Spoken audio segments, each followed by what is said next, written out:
Alright gamers, I'm back with another video. You're in Kingdom Hearts Birth by Sleep. Released in 2010 for the PlayStation Portable. There's another spin-off. It's not the last. We got one more spin-off to go after this. Before getting back. There's more spin-offs before moving on to the big bad main game.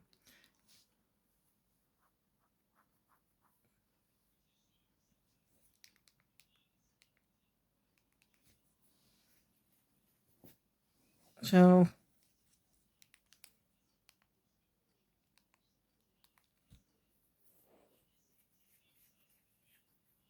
this is an interesting game. But I'll get to that a little bit later. This is a prequel to Kingdom Hearts 1. So without further ado, let's get to the review. I like saying that. Anyway. So the game opens up on Destiny Islands.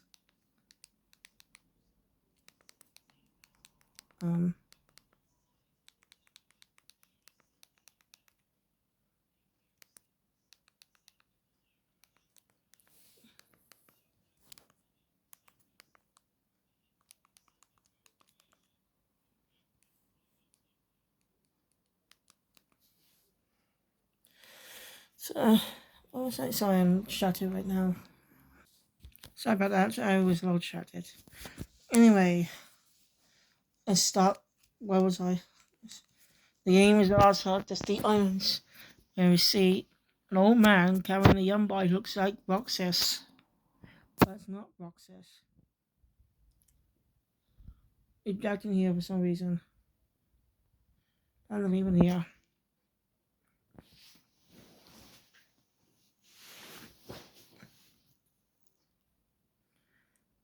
Then we go inside. This boy has half his heart gone. So a mysterious voice lets him half his ears. Gives him half of his heart. We don't know who that voice is until much later in the game.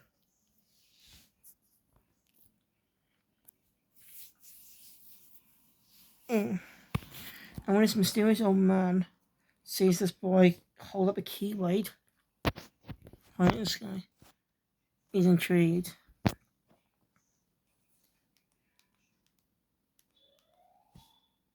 Then we cut to the land of departure, where we introduced the same boy earlier. His name is Bentus. People call him Ben. For some reason he looks just like Roxas. It's weird. But we might get a reason later.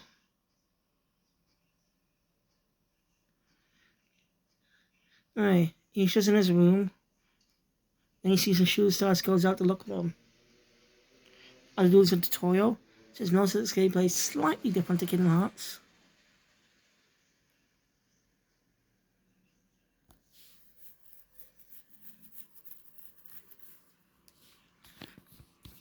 So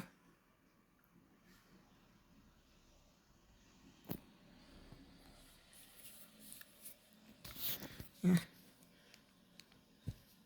After the tutorial, I will get to this basically what the difference is, some of the new changes they made, or pages, or whatever. So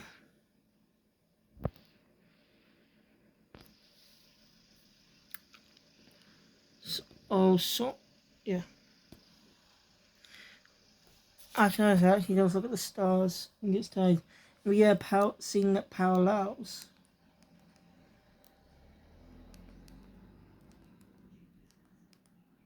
Are you seeing that kind of parallels? Zora's introduction in appearance in Kingdom Hearts, way back in 2002. Then we get introduced to another one of our main characters, Aqua. I like the most. I like her design and personality.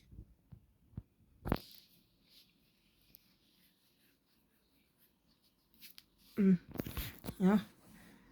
I did some of the dialogue similar to Kingdom Hearts 1 scene, but also has differences.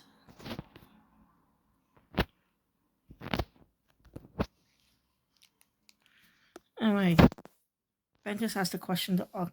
By the way, a little detail about Ventus. The way he wields his Keyblade is backhanded. You know how some swords do position like this, on the sword like this?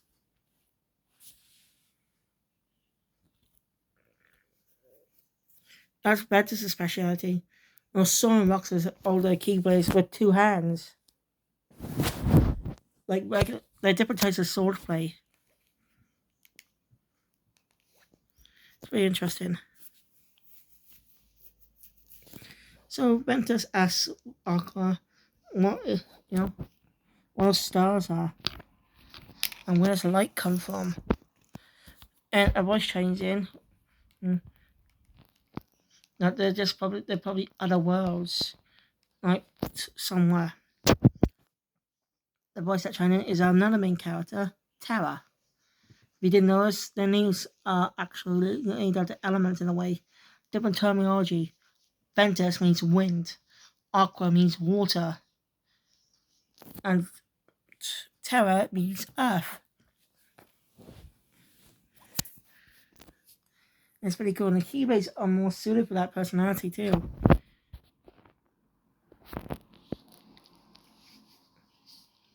You don't even believe who they cast in this game, by the way. Anyway.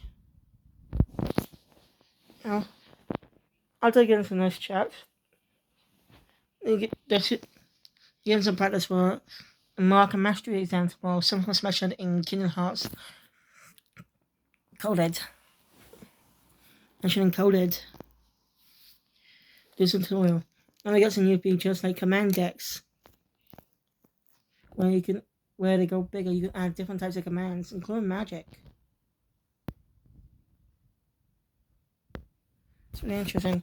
You also have the hyperfuse feature. Use a green circle appears where you attack many enemies. Let's wait a few seconds though when it reaches.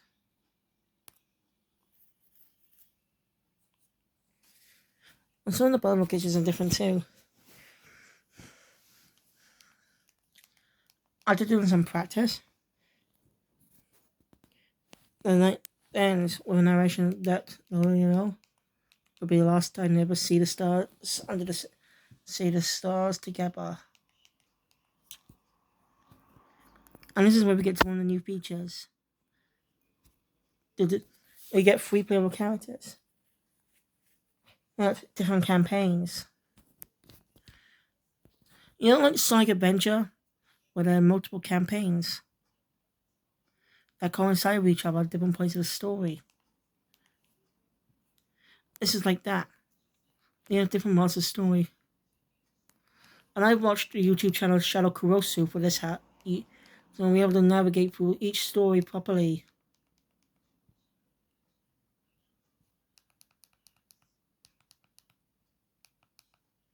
So yeah, the days arrive for the Marker Mastery exam for both Terra and Aqua. Ventus is not allowed to do it for some reason, maybe because he's too young. But no, he's around those Sora's age, so they don't really explain. I'm waiting for the announcement by their master Ericus. Who was voiced by a legendary actor, legendary Mark Hamill. No joke, it's Mark Hamill.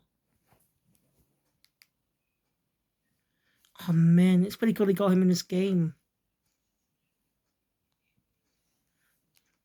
As he announces the Mark Mastery exam.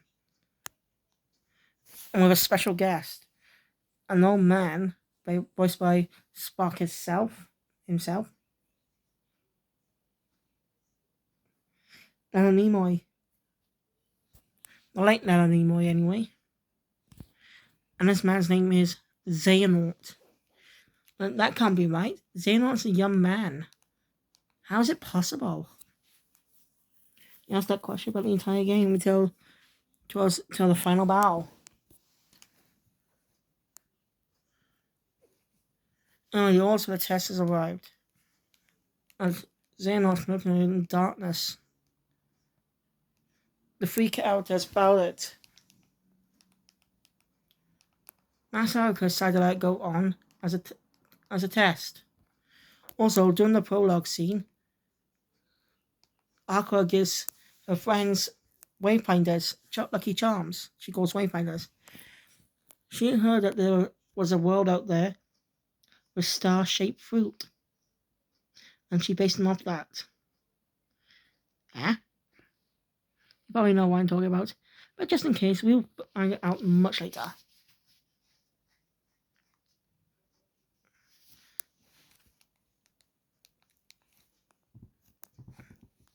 So yeah, now for the final test, Aqua and Terra have to face each other. In the duel, Terra unleashed some type of darkness within, so he failed the test.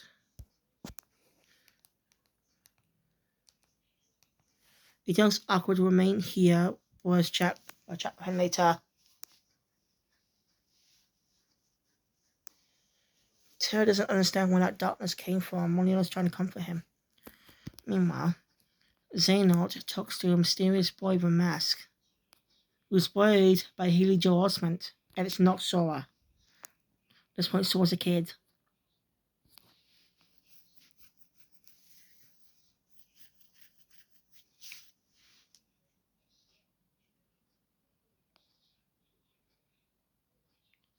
Sorry, I just jumped in.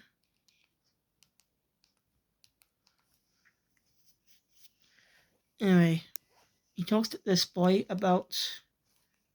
He talks to the mysterious masked boy about Ventus. But the boy tells Xehanort that he's not going to cut. It is a little essential to leave home. He doesn't know what to do it here, so to keep his reputation intact. Or we get three sides of the story. Ericus talks to Aqua. Terra is talking to Xehanort outside. Ventus comfort and is talking to this mysterious masked boy. Aqua's been told secrets about a Keyblade wielder. Now that she's a Keyblade master.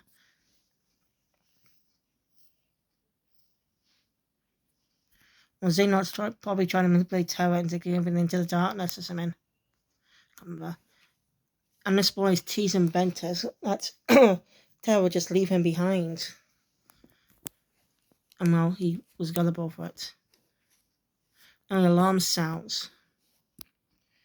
Terra enters the room with Aqua. And Master Ericus is ends up with a call with Yen Sid about the world being in danger. That was invading other worlds. So he sends both Terra and Aqua out, and it's a perfect chance for Terra to prove himself. Ericus been seeing him like a son. This is a great way to test him. Terra vows not to let him down. They could not reach Xehanort, by the way. He tells him of mysterious creatures called Unburst that feed off negative energy.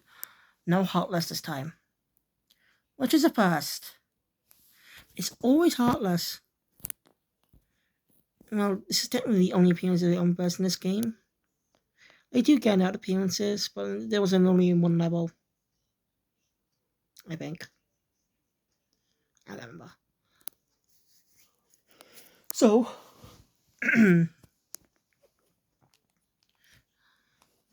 Terra's about to leave. Ventus just tried to tell us, but Terra just shoots him down. We got a new feature. Those gear on their arms allow them to summon armor. The exact same arm. Terra's armor looks exactly like the one of the mysterious warrior in the Keyblade graveyard. And a special little secret location. I do not know how you could find that. But it's in Kingdom Hearts 2. Also, I didn't know this, but there was a Xehanort actually appeared in Kingdom Hearts 1. In the black coat, that is. More specifically, Xemnas, not Ansem. Interesting. They hinted at that much earlier. So, Yeah, they got armor. And their keyblades, we don't know if it's certain keyblades or all keyblades, but their keyblades can become vehicles, and that's how they use the transportation around the worlds. Terra leaves, Venus got balls behind him.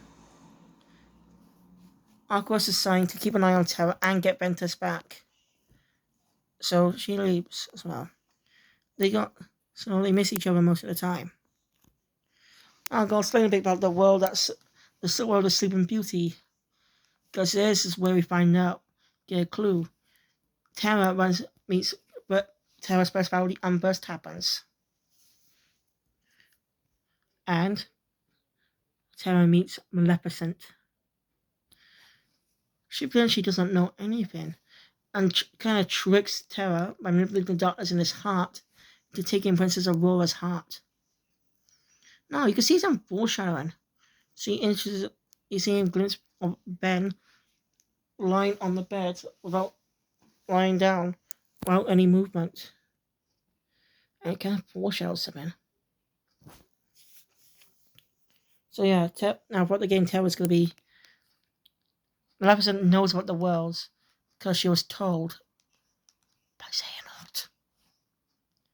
Let's see what there. So yeah, each of the characters travel to different worlds, where they reunite in Radiant Garden. They even go meet Merlin. We actually see how he got the book of Winnie the Pooh. It somehow appeared. Sarah thought he might have dropped it, but it's not his. It wakens some sort of power in you when you look at it. All three characters looked at it.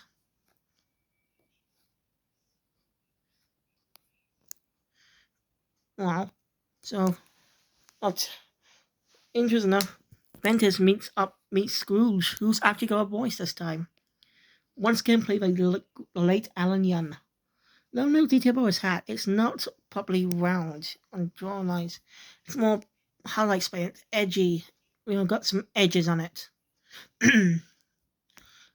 It's kind of blocky, like, I don't know how to explain it really. Looks on with a limited game sign, but some limited technology. Still close to the game PlayStation 4. It's got more still to do that. Anyway, Scrooge has been to other worlds, we know that. So he gives Ventus free tickets to Disney Town. Meanwhile, Aqua saves a little girl from Unburst with help of Mickey. Alright, Tara went to visit Master Yensid and we saw Mickey with a star keyblade. Yensid is no longer a master.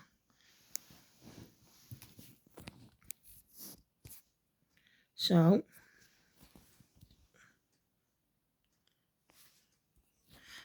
the girl gives her flowers as a thank you. This girl turns out to be Kyrie.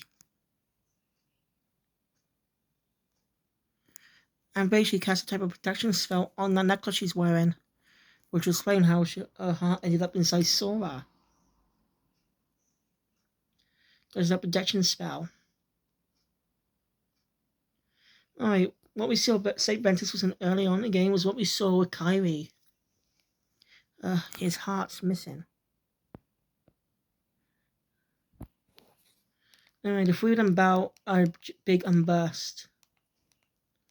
When they get the churn, Terra finds out something about what Erica's commanded Aqua to do. Feel hurt by that.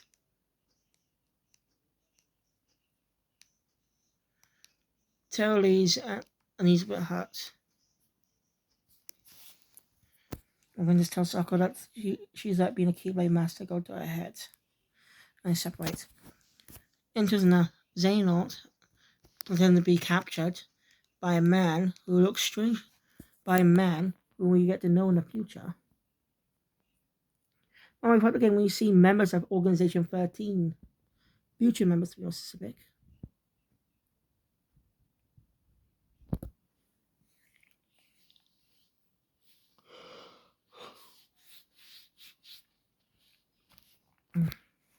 So about this guy, it's hurt with darkness scarring him, scarring his eye and face.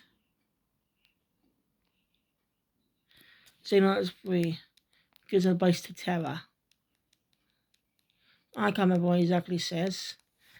Well, Aqua does feel bad about this. She has worry for Terra. But she refuses to let Ventus go with her. She tells him to go home. Ventus feeling down about that.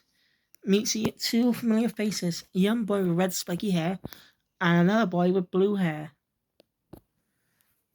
One of them we get to know will be Axel. This is interesting. Now we know why Axel took Roxas under his wing. Because he became friends with Ventus. He cheered Ben up. Well, I vowed to see each other again since they're now friends. That leads Ventus to a new goal. Traveling worlds to make friends.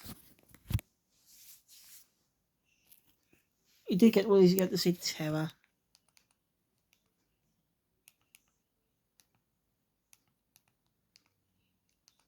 So, after visiting many more worlds, Terra ends up visiting. Alright, before all about Green Garden, Terra ends up meeting with Xehanort, revealing to us that the boy in the mask, his name is Vanitas.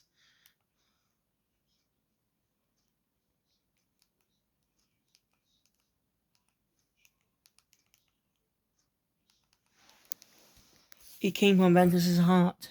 He's the darker side. But tells a bit of fib, saying that he was created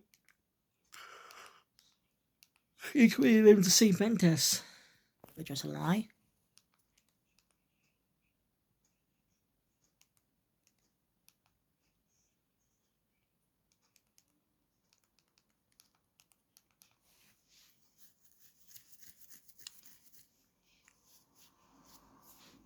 Sorry.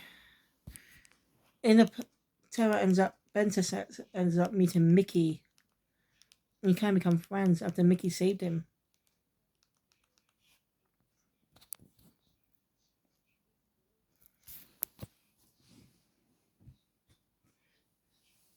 Mickey gets captured in the Neverland, where Ventus finds a stone, ends up getting transported to Master Jens's town, and he meets Donald and Goofy.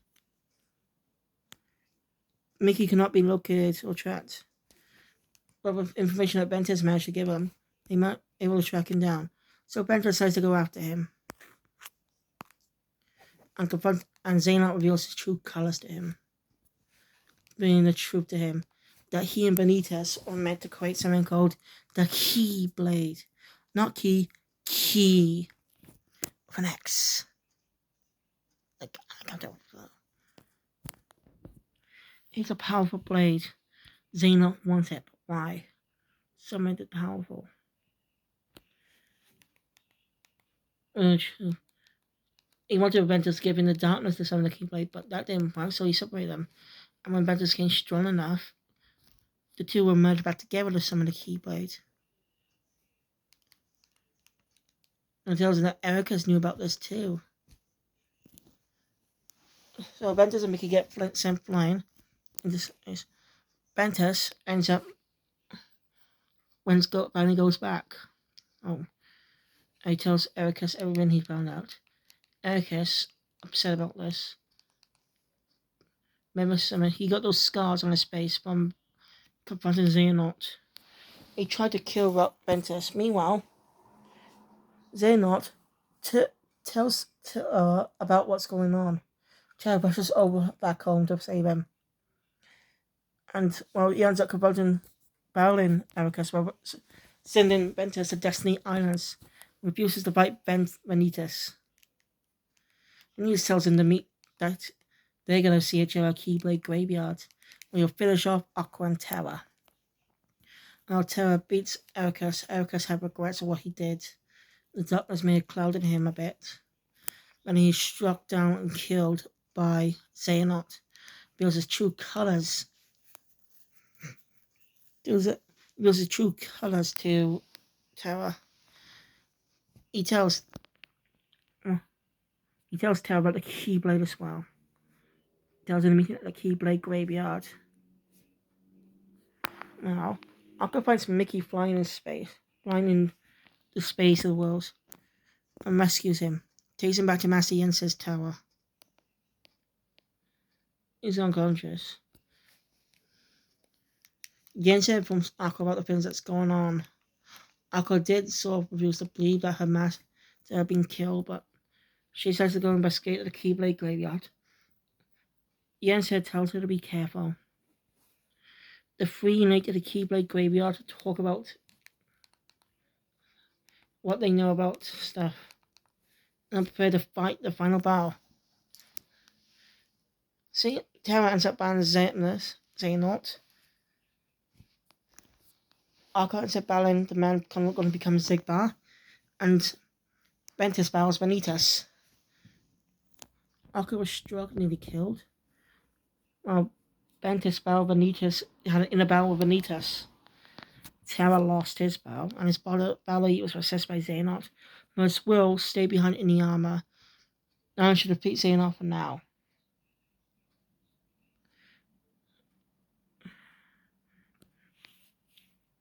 At probably the cost of his own life. Aqua also battles Vanitas on the outside, controlling Ventus.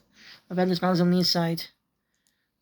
In the end, they both won their battles, but Ventus sacrificed his own heart to destroy the Keyblade.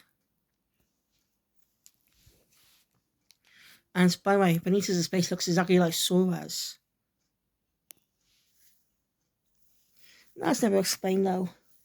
It's weird.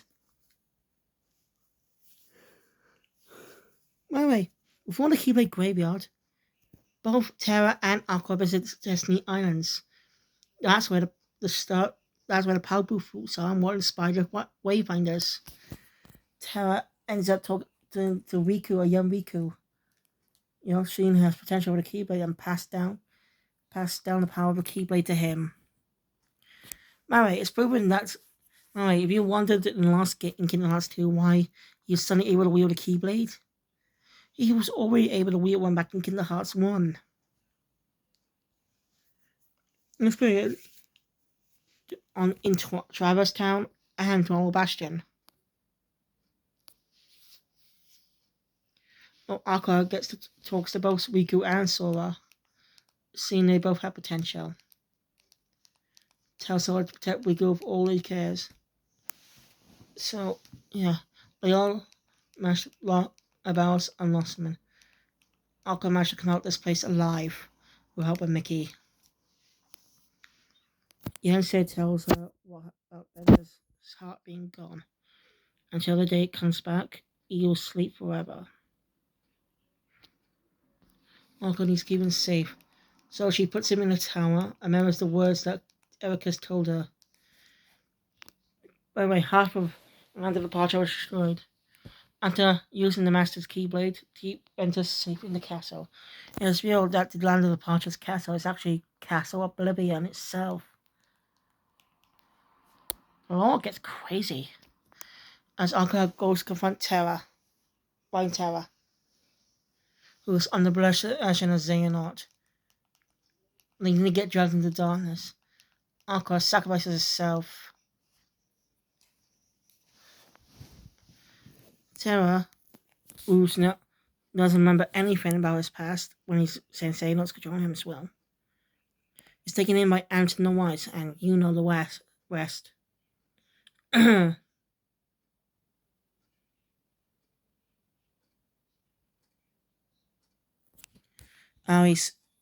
there's a bit of a retcons here.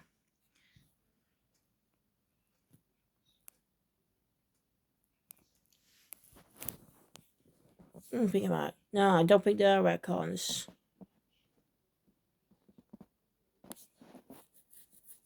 They can nobody's adults. Now Aqua's trapped in the darkness, fighting Heartless. And then she meets a mysterious cloaked figure, who must be Anson the Wise, after he got sent here. He tells her what's been happening in the real life, about the young boy who saved with Keyblade in hand protecting those worlds. We see glimpses of other characters. Not saying Sora's name.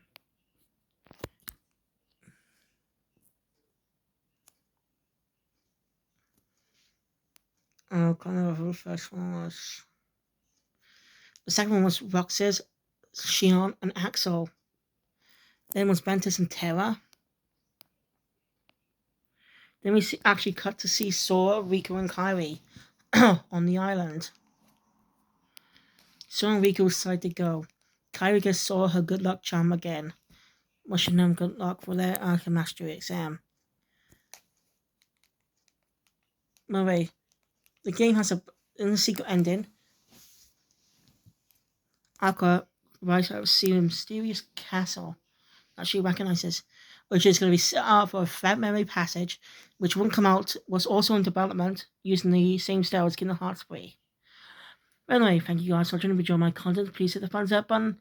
Want to see more, subscribe to the channel, hit the notification bell, you'll be up to date on rules that comes in the future. And see you guys next time for the next Kingdom Hearts game.